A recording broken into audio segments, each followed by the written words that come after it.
Lihat kiri kanan saudara, tanya apa kabar kamu hari ini. Ya, puji Tuhan. Senang ada di rumah Tuhan pagi hari ini. Mari kita berdoa buat firman Tuhan. Kami bersyukur karena Tuhan baik. Meskipun terkadang kami harus melewati situasi yang mungkin kurang baik, tapi Tuhan gak pernah berubah. Meskipun terkadang kami suka berubah, kebaikan-Mu, kemurahan-Mu tetap sama buat kami, bahkan jauh lebih baik. Makasih buat semua mujizat, makasih buat semua hal baik yang Tuhan kerjakan di hidup kami. Terima kasih Kak, minggu ini kami bisa ada di rumah Tuhan, duduk dengar firman, bersyukur, terima kasih. Berdoa biar firman dan kebenaran Tuhan mengubah hidup kami. Aku berdoa ada pertobatan pagi ini, ada hati yang diubahkan, ada semangat yang dikobarkan kembali untuk menjadi orang yang lebih cinta lagi dengan Tuhan. Urapi hamba-Mu yang terbatas, mampukan hamba-Mu menyampaikan isi hati Tuhan buat jemaat. Biar nama Tuhan dipermuliakan. Dalam nama Yesus, mari semua sama-sama katakan amin. Puji Tuhan. Sudah kita ada di bulan yang baru, di bulan Oktober. Dan seperti biasa, setiap 2 bulan kita akan berganti dengan kurikulum pelajaran yang baru. Dan 2 bulan ini kita akan belajar tentang deeper in God's Word, mengalami kedalaman di dalam firman Tuhan, agar kita mengerti dan mengalami kuasa daripada firman Tuhan.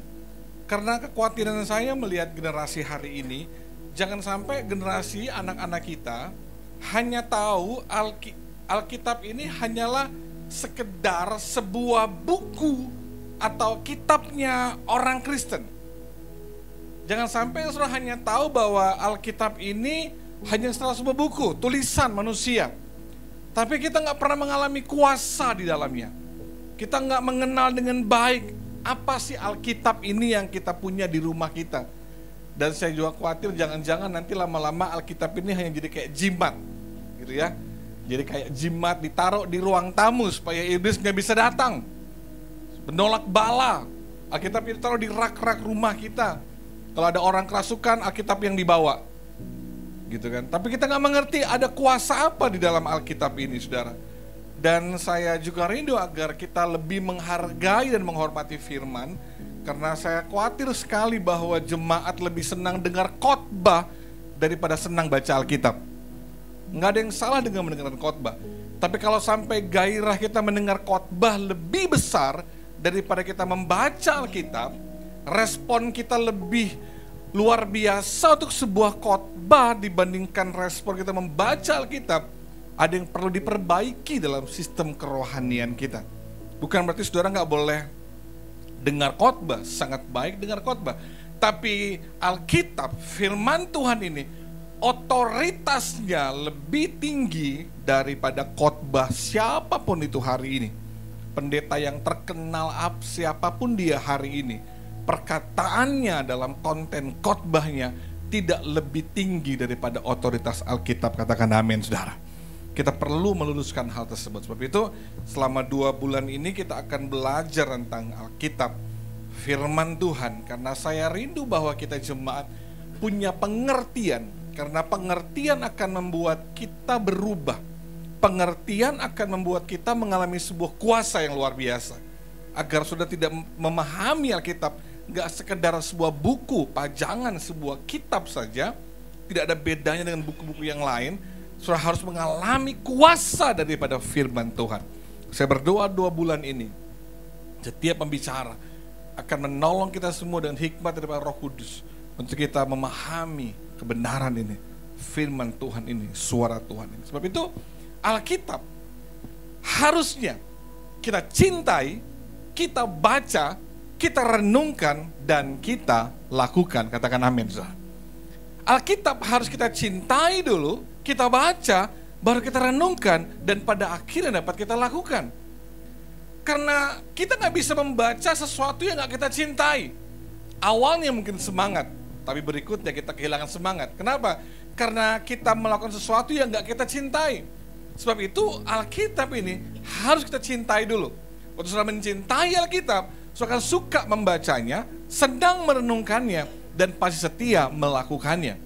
Nah, sayangnya hari-hari ini kita telah kehilangan gairah, kehilangan cinta akan firman Tuhan. Kita memandang ini hanya sebuah buku biasa yang berisi sejarah masa lalu. Bahkan kebanyakan orang berkata bahwa ini udah gak relevan pada zaman ini. Tapi saya berdoa pelajaran selama 2 bulan ini akan menolong saudara melihat bahwa ini gak sekedar sebuah buku, tapi dia punya kuasa yang luar biasa di dalamnya.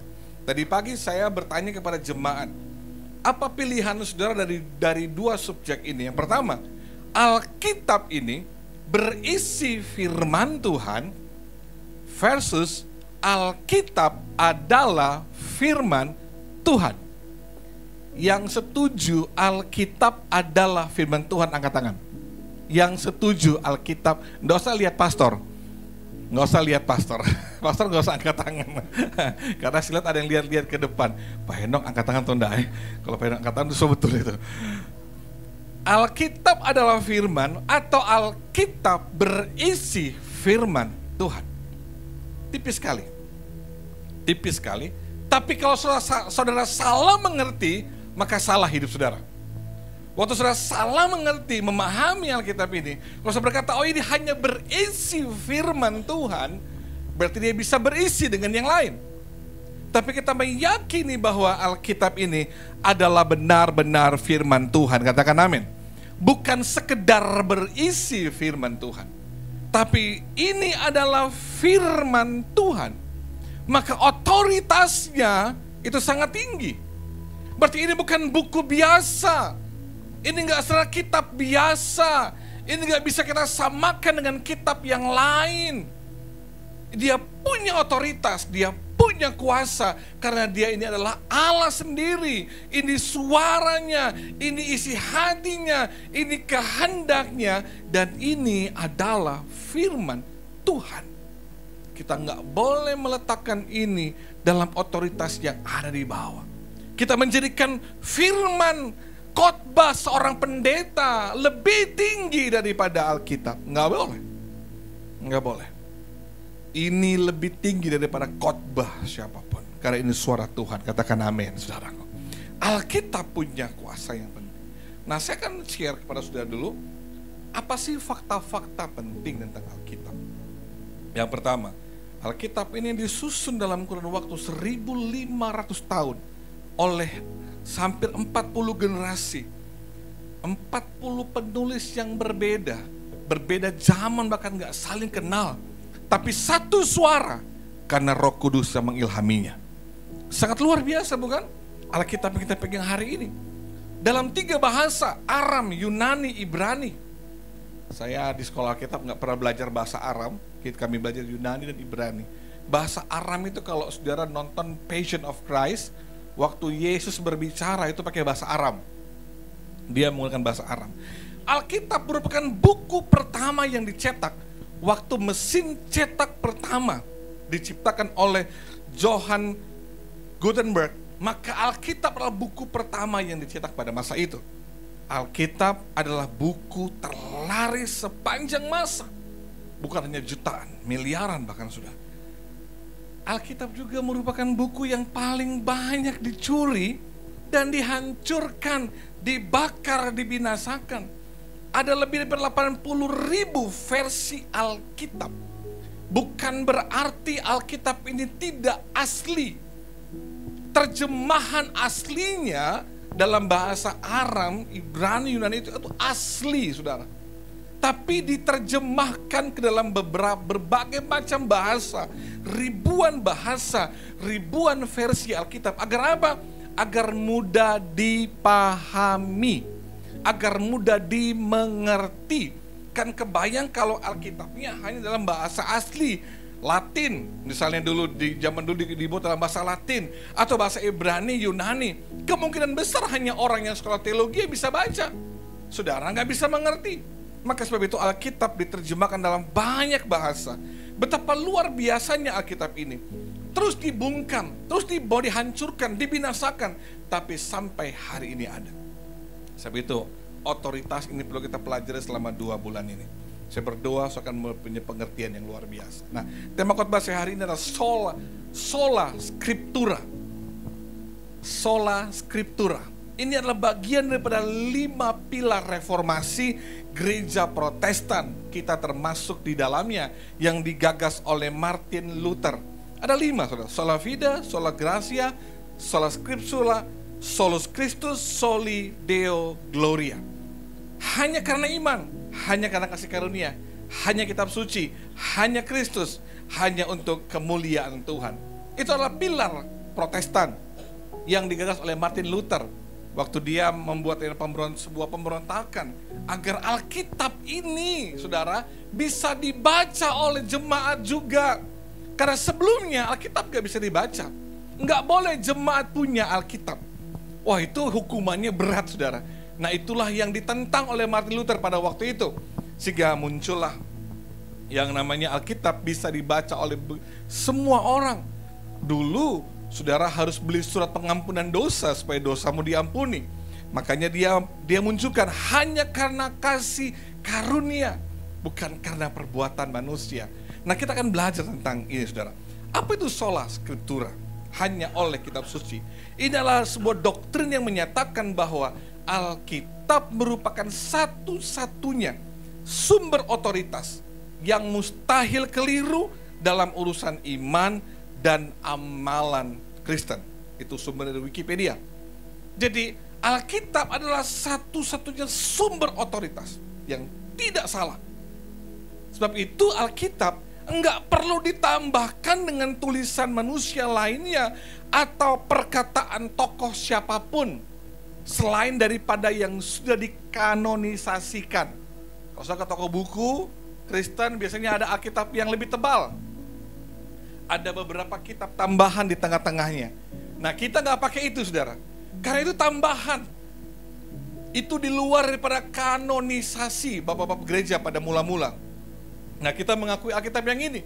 Karena kita percaya ini tanpa salah. Ini tidak keliru. Ini benar apa adanya. Makanya nggak perlu ditambah-tambahkan. Tulisan manusia, khotbah saya hanya bersifat menafsirkan, menambah wawasan. Tapi khotbah saya, khotbah siapapun hari ini tidak akan bisa melewati otoritas daripada Alkitab. Sehingga saudara nggak boleh lebih kagum pada khotbah manusia dibandingkan pada ayat-ayat firman Tuhan. Karena seringkali kita lebih bergairah dengan sebuah khotbah dibandingkan kita membaca Alkitab. Maafkan saya, bukan saya menentang saudara dengarkan khotbah. Enggak, khotbah itu baik, menolong saudara, memberikan pengertian. Tapi yang saya khawatirkan adalah kita lebih bergairah mendengarkan khotbah daripada kita membaca firman Tuhan. Kita rasa cukup membaca satu ayat di LED pada hari Minggu dan Senin sampai Sabtu kita nggak baca Alkitab sama sekali, dan kita bilang gini, oh saya dikuatkan oleh 5 menit khotbah di Instagram. Oh, saya dikuatkan oleh 1 menit ucapan daripada pendeta yang ada di Instagram. Nggak ada yang salah dengan itu semua. Itu menolong kita mengerti firman. Tetapi itu nggak bisa mengalahkan otoritas daripada Alkitab ini. Nggak bisa. Maka keliru kalau sampai kita menjadikan khotbah lebih tinggi daripada Alkitab ini. Tidak ada khotbah atau pengajaran pendeta terkenal sekalipun yang dapat disamakan atau lebih berkuasa daripada firman Tuhan. Sangat berbahaya kalau kita lebih suka memperkatakan khotbah seseorang dibandingkan kita memperkatakan firman. Oh, kata pendeta ini, oh kata hamba Tuhan ini, oh kata pastor ini, katanya sampai sudah nggak ada lagi apa kata Alkitab dan firman Tuhan. Ini sangat berbahaya. Ini sangat berbahaya. Terlihat baik, tapi minta maaf, mungkin itu akan membuat kita tidak punya kekuatan lagi karena kita udah nggak lagi membaca Alkitab. Sebab itu saudara, saya mengencourage jemaat, mari rindukan dan cintailah serta bacalah firman Tuhan melebihi khotbah pendeta maupun buku rohani sekalipun. Cintai firman. Cintai firman. Cintai firman. Kenapa saudara? Karena Alkitab bilang pada mulanya adalah firman. Firman itu bersama-sama dengan Allah, dan apa saudara? Firman itu adalah Allah. Katakan sama-sama 2, 3. Firman itu adalah Allah. Berarti ini dia sendiri.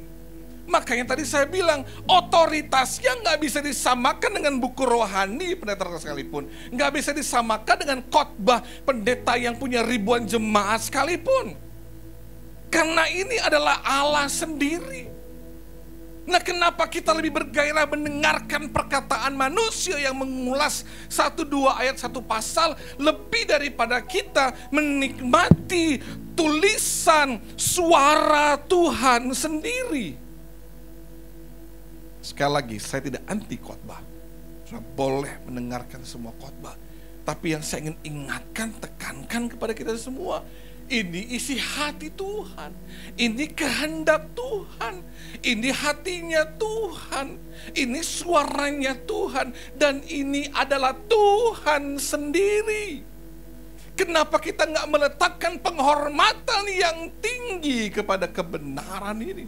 Kenapa kita nggak menaruh dia pada tempat yang seharusnya, saudaraku? Sampai kita melupakan firman Tuhan ini.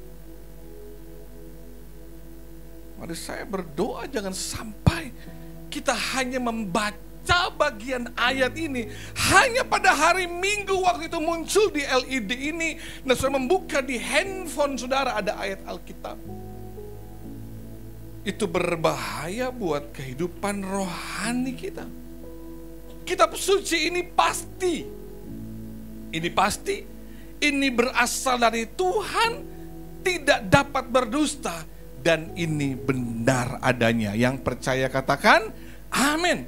Nggak ada yang salah dengan ini.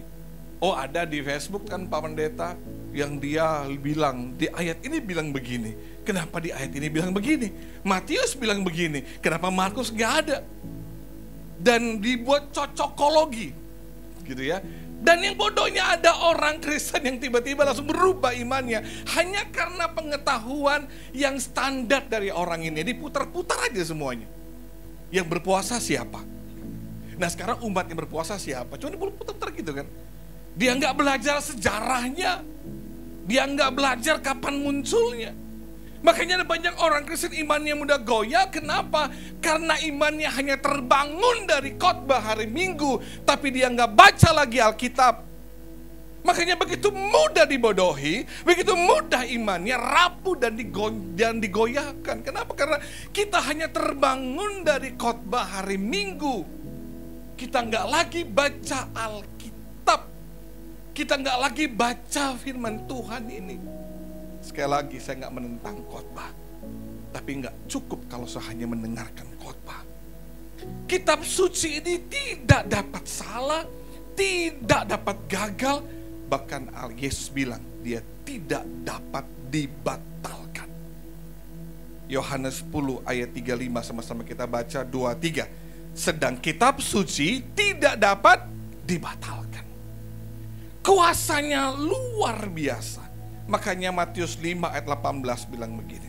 Sama-sama kita baca Matius 5 ayat 18, 2-3. Karena sesungguhnya aku berkata kepadamu, selama belum lenyap langit dan bumi ini, 1 iota atau 1 titik pun tidak akan ditiadakan dari hukum Taurat sebelum semuanya terjadi. Nggak bisa dibatalkan, nggak bisa dirubah. Kitab suci ini sudah cukup, sudah nggak usah ditambah-tambah lagi. Ini udah pasti dan tidak dapat salah. Kenapa? Karena ini dihembuskan oleh Tuhan sendiri. Dalam terjemahan NIV dikatakan hembusan Tuhan. Semua tulisan ini itu hembusannya Tuhan. Ini hatinya Tuhan. Ini kehendaknya Tuhan. Maka iblis suka sekali membohongi kita. Sampai kita gak lagi baca isi hati Tuhan. Sampai kita kehilangan gairah. Rasanya untuk 1 pasal yang hanya butuh beberapa menit, berat sekali untuk kita membacanya, merenungkannya. Sudah. Kita kehilangan cinta. Kita kehilangan kerindu. Kita gak merasa lagi bahwa Alkitab ini sesuatu yang penting lagi buat kita. Kita udah gak rasa bahwa Alkitab ini sesuatu yang sangat luar biasa buat kita. Kita hanya menganggap ini sebuah buku saja di rumah kita, yang diletakkan, nanti dilap kalau sudah mulai berdebu. Ini hanya sebuah buku menandakan bahwa ini rumahnya orang Kristen. Tapi kita kehilangan kuasa di dalamnya. Sebab itu izinkan selama 2 bulan ini saya belajar baik-baik tentang kuasa daripada firman. Bahwa dia bisa mengubahkan hidup saudara. Dia bisa buat hal yang luar biasa di hidup saudara. Dan hidupmu tidak akan pernah sama lagi untuk menemukan kebenaran di dalamnya. Nah, mari kita mau belajar 3 hal penting poin sehari ini. Kenapa sih Alkitab ini penting buat saudara? Kenapa saudara mesti baca, renungkan, cintai Alkitab? Yang pertama mari kita lihat Mazmur 119 ayat 105. Ini Mazmur 119 ini cukup panjang. Ini pasal terpanjang di Alkitab. Memang kalau lagi pembacaan Alkitab di pasal ini, itu rasa-rasanya lelah sekali ya. Tapi setiap ayat itu bahas mengenai firman. Nah, Mazmur terpanjang ini ditulis oleh Ezra kemungkinan besar. Pada waktu bait suci di Yerusalem akan dibangun kembali. Nah, kalau saya lihat ayat demi ayat itu pengulangan terus. Pengulangan. Itu caranya meditasi Alkitab. Kalau saudara di iPhone ada aplikasi Alkitab yang warna coklat. Itu kalau saudara setting ada renungan setiap hari yang disitu saudara diajak untuk mengulang ayat. Baca, disuruh ambil waktu, mencerna, waktu merenungkan, coba diulang-ulang sampai ayatnya meresap, saudara. Nah, itu seperti yang ditulis oleh Mazmur 119. Nah, mari kita baca ayat ini. Sama-sama kita baca 2, 3. Firman-Mu itu pelita bagi kakiku dan terang bagi jalanku. Yang pertama, kenapa penting Alkitab buat saudara-saudara? Karena firman Tuhan adalah pelita rohani. Nah, mari saya kasih gambaran lebih detail kepada saudara. Lampunya boleh dimatikan. Jadi kurang lebih pelita pada zaman itu yang ditulis oleh, saya coba cari di Alkitab, masalah mesti ke Israel dulu ya baru dapat yang mirip ya. Tapi kira-kira beginilah pelita pada zaman itu dalam konteks Alkitab. Dia bukan cahaya senter yang bisa melihat jauh, tapi dia hanya mungkin, kalau di sini agak lebih gelap, mungkin hanya untuk menerangi 1-2 meter atau 1-2 langkah ke depan. Sebab itu pelita nggak boleh ditinggal di sini, lu di jalan sendiri. Kenapa? Karena dia bukan lampu sorot, dia pelita. Makanya pelitanya harus dibawa. Makanya kita bilang renungkanlah firman Tuhan siang dan malam. Dibawa dalam setiap langkah kita. Supaya apa, saudara? Supaya cahayanya menolong setiap langkah kita. Karena kalau dia cuma ditinggal di sini, 2 langkah masih bisa lihat. Bisa-bisa.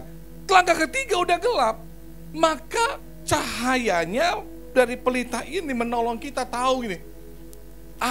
Ini ada jalan yang berlubang nih. Jangan di kiri, agak ke kanan sedikit. Oh, ini ada jalan bercabang nih, kiri atau kanan? Coba kita lihat dulu. Oh, yang kiri yang benar. Maka kita nggak tersesat. Pada zaman itu perlu bawa pelita karena itu menolong menghindar daripada jebakan-jebakan dan bahkan musuh di jalanan.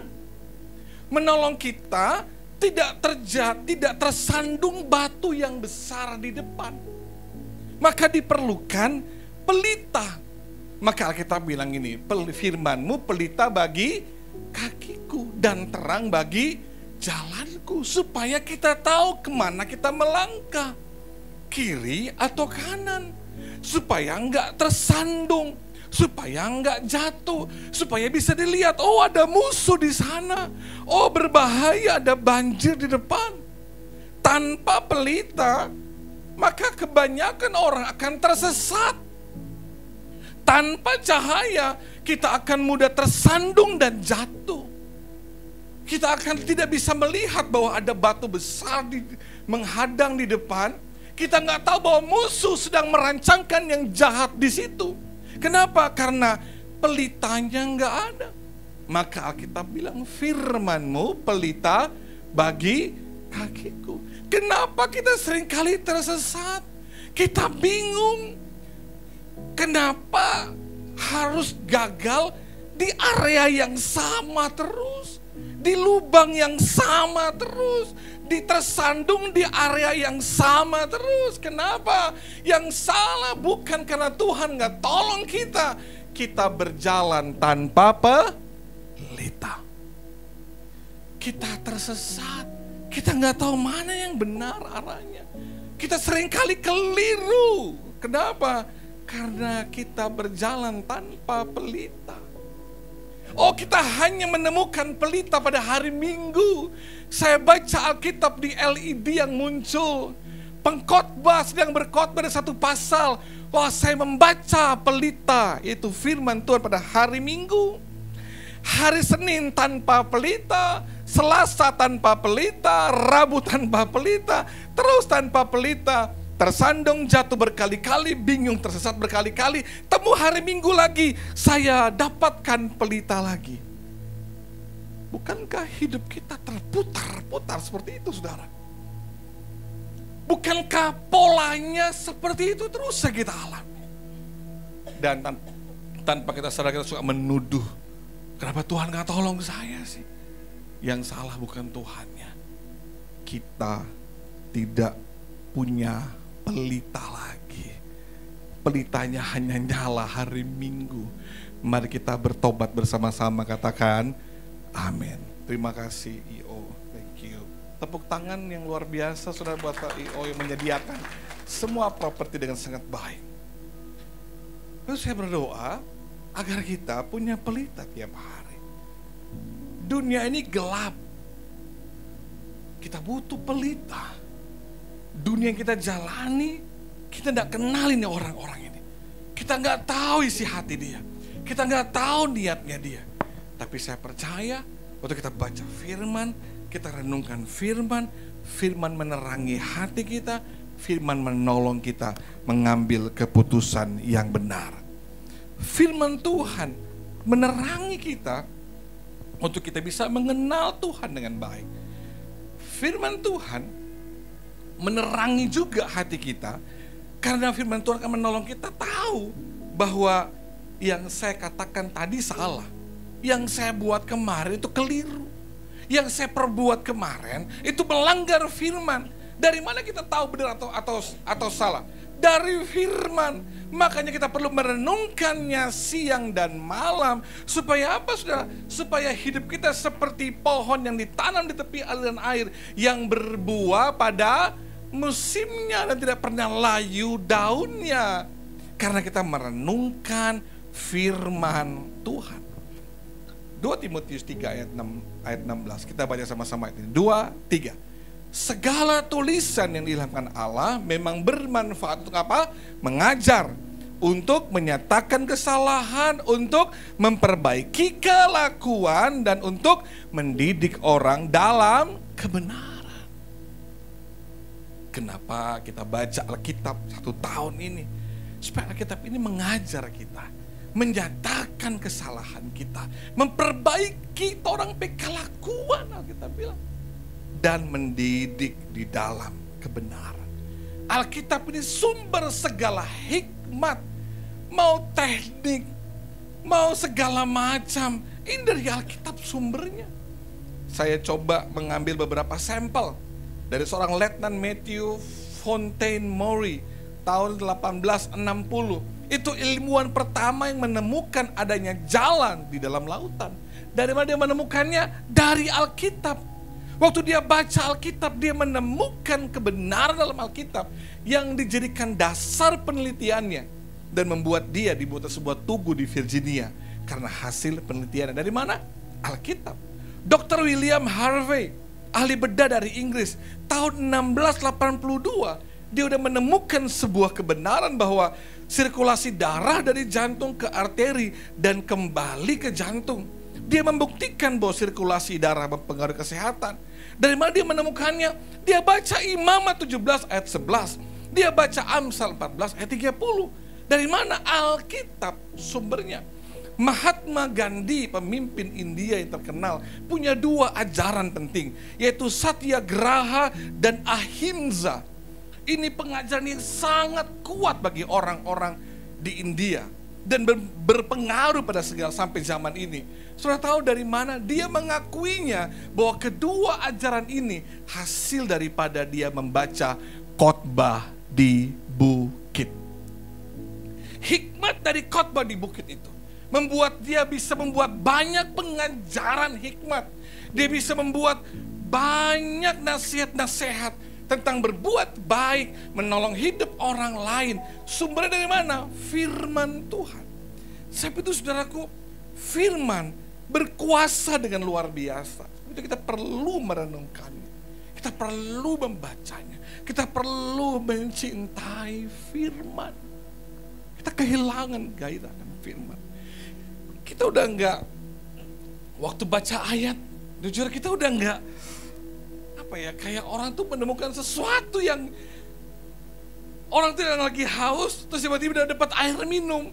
Orang yang lagi kelaparan, tiba-tiba mendapatkan satu makanan, betapa dia sangat dipuaskan. Saya khawatir kita kehilangan itu. Tadi pagi saya bilang, waktu kita kehilangan gairah cinta akan firman, kita akan kehilangan cinta yang mula-mula. Waktu kita kehilangan gairah akan firman. Tadi yang pertama, firman Tuhan itu adalah pelita. Yang kedua, mari kita lihat dalam kitab Injil Lukas pasal 4 ayat 3 sampai ayat ke-8. Itu Yesus dicobai oleh iblis. Bayangkan, Yesus dicobai. Yesus bisa dicobai, apalagi cuma orang kasihan. Ya, saudara lebih lagi bisa dicobai. Tapi mari kita lihat bagaimana Yesus mengalami kemenangan. Bagaimana Yesus menghadapi iblis. Bagaimana dia mengalahkan semua tipu muslihat iblis. Bagaimana dia mengalahkan semua yang iblis rancangkan. Dan saya perlu belajar dari apa yang Yesus alami. Waktu dikatakan, jika engkau anak Allah, suruh batu ini menjadi roti. Jawab Yesus kepadanya, ada tertulis. Oh iblis, ada tertulis. Ada firmannya. Yesus mengucapkan firman. Iblis gak menyerah. 2 kali dia coba lagi. Ayat yang berikutnya Tuhan bilang ini, tapi Yesus berkata kepadanya, ada tertulis.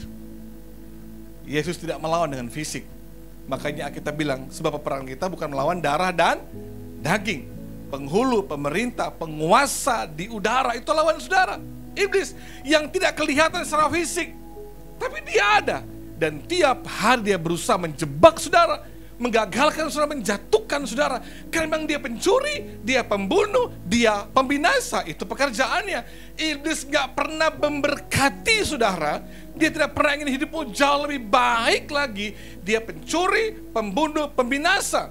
Sebab itu kalau kita mau melawan dia, kita gak bisa lawan dengan kekuatan kita, dengan hikmat kita. Saudara harus lawan dengan ada tertulis. Bilang dengan saya, ada tertulis. 2, 3. Ada tertulis. Lawan dia dengan firman Tuhan. Maka poin saya yang kedua, firman Tuhan adalah senjata peperangan rohani. Tiap hari kita mengalami peperangan rohani. Senjatanya apa? Firman. Yakobus 4 ayat 7 bilang gini, karena itu tunduklah kepada Allah, dan apa saudara? Lawanlah iblis, maka ia akan lari dari padamu. Jangan bilang gini, iblis keluar, kalau enggak saya yang keluar. Nah itu keliru kan. Dia harus kita lawan dengan apa? Dengan firman. Lawan dengan firman, enggak ada yang lain. Jangan pakai Alkitab jadi jimat, dirobek, digulung-gulung, taruh di dekat pinggang sini, gitu. Ditaruh, ada orang kerasukan, taruhnya Alkitab, gitu kan. Itu karena kebanyakan nonton film, ya kan? Kebanyakan nonton film itu begitu, karena kita dipengaruhi oleh hal-hal mistis. Contoh, kita kan dipengaruhi oleh cerita mistis. Di neraka, iblis itu akan menghukum orang-orang berdosa. Betul nggak? Saudara pahami begitu nggak? Bahkan ada pendeta yang bilang, Saya lihat iblis menyiksa orang-orang berdosa. Ada nggak di Alkitab? Enggak. Jadi kalau ada pendeta yang ngomong gitu, dia mau terkenal sekalipun dia nggak baca Alkitab dengan baik. Iblis tuh dihukum di neraka.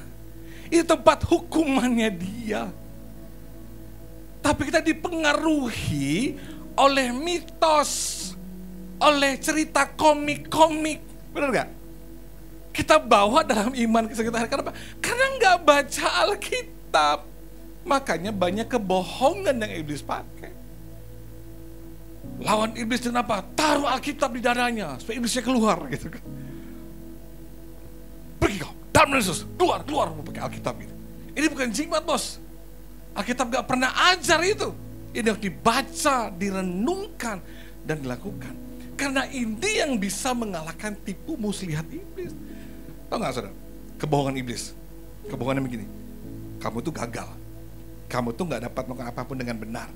Kamu tuh gak punya masa depan. Iya ya, saya gagal. Aduh iya ya, saya gak punya masa depan. Aduh iya ya, saya gak mampu. Tapi kalau kita baca firman, Alkitab bilang gini, yes, memang sih saya masih bergumul, tapi saya percaya segala sesuatu dapat aku tanggung di dalam Dia yang memberikan kekuatan kepadaku. Filipi 4 ayat 16. Kuat gak saudara? Jadi kuat. Karena godaan iblis, tekanan iblis, semuanya hanya kita bisa lawan dengan firman. Kamu tidak akan sembuh, nggak ada harapan buat kamu. Oh, nah, aku percaya firman Tuhan berkata, oleh karena bilu-bilunya sakitku sembuh. Amin. Lawan dengan firman. Terkadang kita merasa bahwa kenapa sih Tuhan, hidup saya kok sulit sekali Tuhan. Aduh, kayak Tuhan nggak mau tolong saya. Iblis mulai merasuki kita, dia mulai bisiki kita, dia mulai melemahkan kita. Oh, nah, Roma 8 ayat 28. Saya tahu Tuhan bekerja dalam segala sesuatu untuk mendatangkan kebaikan buat saya. Amin. Anugerah Tuhan cukup bagiku, justru kuasanya sempurna melalui kelemahanku.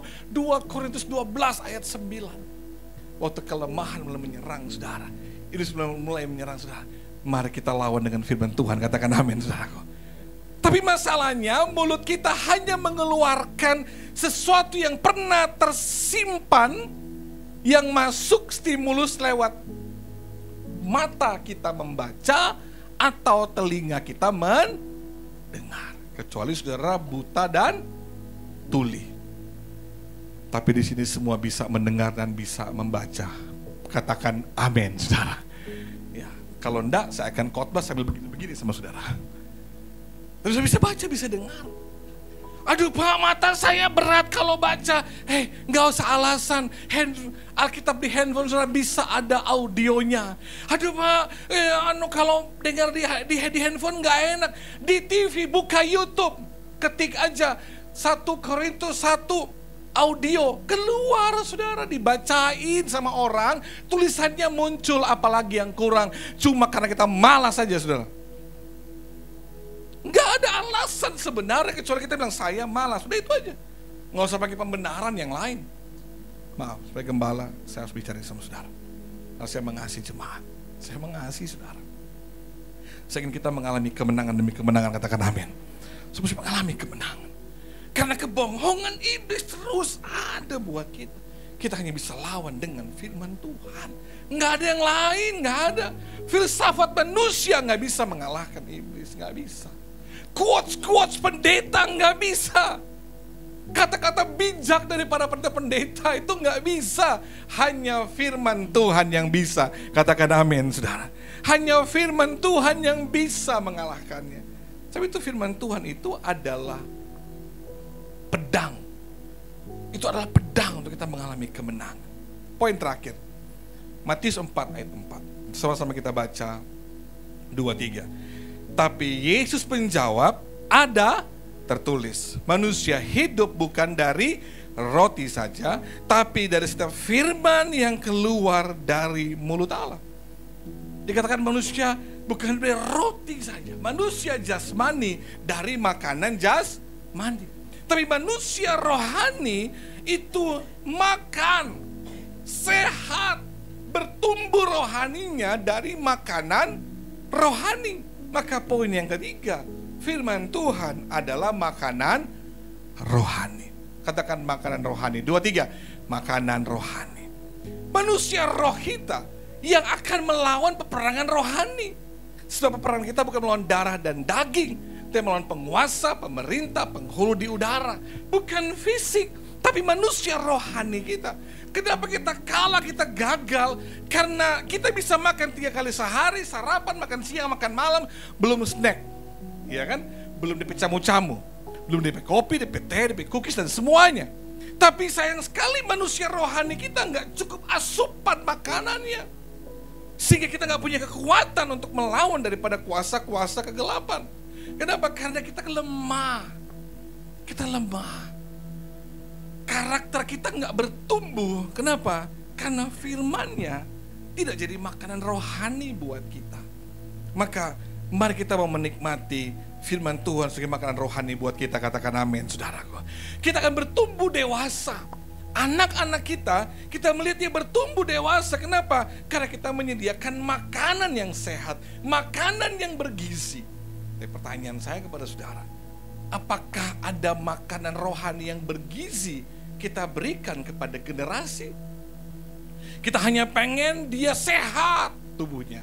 Kita pengen dia pintar, kasih les, kasih sekolah yang terbaik. Tapi apakah hal makanan rohani kita berikan asupan yang sama untuk dia bisa datang di sekolah minggu? Kita mengajarkan firman, kita bawa dia baca Alkitab. Maka lihat Korea, orangnya ganteng-ganteng, cantik-cantik, makanannya bergizi, sehat, pintar, hasil produk yang terbaik. Tapi ateis, gak percaya Tuhan, tinggalkan gereja. Eropa makin pintar, sehat, makan daging bergizi, tapi makanan rohaninya gak ada. Saya berdoa Gen Z, Gen Alpha di gereja ini, generasi masa depan gereja HCC ini, mereka gak hanya bertumbuh sehat secara fisik, tapi rohani mereka jadi kuat. Katakan amin, saudara. Terima kasih buat mama dan papa yang terus support anak-anak baca Alkitab. Tahun depan kita akan terus baca Alkitab. Tapi tahun depan pembacaannya agak berbeda, saudara. Tetap ada di kalender. Saya akan bawa Alkitab LAI, Alkitab seperti ini. Tapi dia Alkitab bacaan setahun. Jadi sudah tinggal buka Januari tanggal 1 apa yang dibaca, Januari tanggal 2 apa yang dibaca, tuntunan sudah ada di Alkitab. Nanti akhir tahun sudah bisa beli di gereja. Dan saya berdoa itu bisa menolong kita. Saya punya 1, istri saya punya 1. Dan masing-masing punya Alkitab itu, saudara. Untuk jadi bacaan tiap hari. Karena Alkitab, firman Tuhan, penting buat kita. Yang percaya katakan amin. Jadi ada 3 hal penting kita belajar hari ini. Firman Tuhan itu pelita rohani kita. Firman Tuhan senjata peperangan rohani kita. Firman Tuhan adalah makanan rohani kita. Katakan amin, saudara. Saya tutup khotbah saya dengan sebuah video tentang gairah orang akan firman. Video ini menyentuh banget. Saya melihat, wow, kita kehilangan cinta akan Alkitab. Bagaimana mereka tidak boleh punya Alkitab, sehingga waktu mereka di penjara, mereka supaya Alkitabnya nggak diambil, dirobek-robek, saudara. Supaya setiap orang bisa dapat Alkitab. Mereka harus cepat-cepat baca dan hafal. Karena mereka tahu sebentar lagi sobekan itu akan diambil, dibinasakan. Mereka harus hafal Alkitab. Supaya apa? Kertasnya bisa dibakar. Tapi Alkitab tersimpan di hati mereka. Mari saya lihat video ini, saya berdoa ini menegur kita, menjamah kita, dan mengubahkan kita. Silakan multimedia. Story. We go to China from time to time, and we train leaders. And this time we brought up 22 leaders from the Hunan province, and they rode 13 hours on a train to get to a hotel that they came up 2 by 2 in these elevators so as to not draw any attention. And then they got to a hotel room, a little apartment room. It's only about 700 square feet in the little living room, no air conditioning, hardwood floor, 22 sat there. I came in, and when you teach in China, you start at 8 in the morning and you don't get done till 5 at night. You teach the whole day. They were sitting there, all 22 of them, and I looked around and I said, now, if we get caught, what will happen to me? They said, oh, you'll get deported in 24 hours and we'll go to prison for 3 years. I said, you're kidding. How many of you have been in prison for your faith? Out of 22, 18 raised their hands. I thought, no way. I looked at him and I said, you 22 people, how many people do you oversee? Because they were all of these small group leaders, underground church leaders in the Hunan province. I said, how many, if you counted up all the people under your jurisdiction, how many would it be? And they counted them up, and they said, little over 20 million. I said, what? See, we forget there's 1.3 billion people in China. This is crazy. Well, I had 15 Bibles, and I passed them out. Obviously, 7 didn't get them. And I said, let's turn to 2 Peter chapter 1, and we're going to read it. And just then, one lady handed hers to somebody next to her. And I thought, interesting. Well, we turned there anyway, and as we started reading it, I understood why she gave it away. She had memorized the whole thing. She just recited the whole chapter. When it was done, I went over to her at a break, and I said, you recited the whole chapter. She says, oh yes, I've memorized many chapters. I said, where did you memorize many chapters? She said, in prison. I said, you have much time in prison. So I said, but don't they confiscate the Bible? And she said, yes. So people bring in scriptures written on pieces of paper, and they bring it in. So I said, but then if they find that piece of paper on you, won't they confiscate that? She said, oh yes, that's why you memorize it as fast as you can. Because even though they can take the paper away, they can't take what's hidden in your heart. Oh, wow. Well, after 3 days, you fall in love with these people. And when it was done, I said, how can I pray for you? I'm going to go back to America. You guys have been just so wonderful. How can I pray for you? They said, you know, Wayne, you guys can gather like this whenever you want to in America. We can't. Could you pray that one day we'll be just like you? And I looked at him and I said, I will not do that. Big incredulous eyes looked at me and they said, why? I said, because you guys rode a train for 13 hours to get here. In my country, if you've got to drive more than an hour, people don't come. You sat on a wooden floor for 3 days. In my country, if people have to sit more than 40 minutes, they leave. You sat not only here for 3 days on a hard wooden floor, but you did it without air conditioning. In my country, if it's not padded pews and air conditioning, people don't often come back. In my country, we have an average of 2 Bibles per family. We don't read any of them. You hardly have any Bibles, and you memorize them from pieces of paper.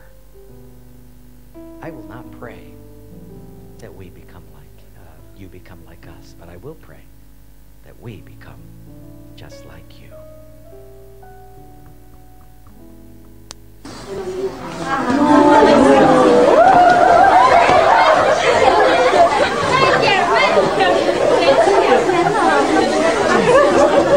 感谢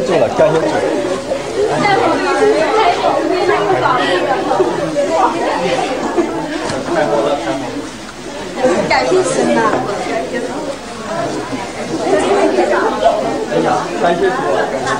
感谢神，我们太需要了。当我看到这本书，我都看到了那些帮助我们的弟兄姊妹们，他们的血和力带回来的。这是我们教会这个时候最需要的，真是我们最需要的时候。